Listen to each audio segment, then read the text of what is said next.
राक्षस की बलि, एक मार्मिक कथा। राक्षस ने हैरानी से कहा, है राजन, तुमने बिना सोचे समझे अपनी ही दासी को मार डाला। जब मैंने गाय के रूप में खड़ी दासी का सिर धड़ से अलग किया तो उसमें से रक्त की जगह अंतड़ियां बाहर निकली। यह देखकर मैं हैरान रह गया।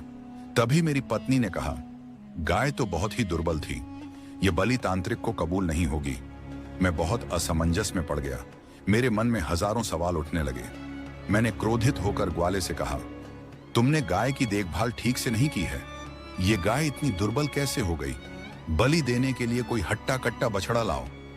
ग्वाले ने तुरंत एक मोटा ताजा बछड़ा लाकर मेरे सामने खड़ा कर दिया। मुझे यह नहीं पता था कि यह मेरा ही पुत्र है। जब मेरी नजर उस मासूम बछड़े पर पड़ी तो मेरा हृदय प्रेम से भर गया। बछड़ा मुझे देखते ही भागता हुआ आया और मेरे पैरों में गिर पड़ा। उसकी आंखों से आंसू बहने लगे।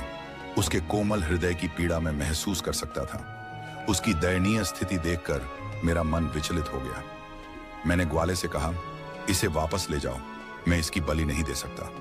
लेकिन मेरी निर्दयी पत्नी इस पर भी अड़ी रही।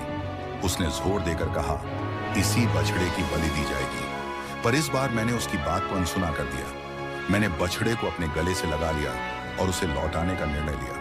यह देखकर राक्षस और दैत्यराज भी हैरान रह गए। उन्होंने कहा, जिसे सच्चा प्रेम होता है वह निर्दोष की बलि नहीं दे सकता। मेरी आंखों में आंसू आ गए। मैंने निर्णय लिया कि अब किसी भी निर्दोष को बलि नहीं चढ़ने दूंगा। आगे की कथा जानने के लिए कमेंट में हर हर महादेव लिखें।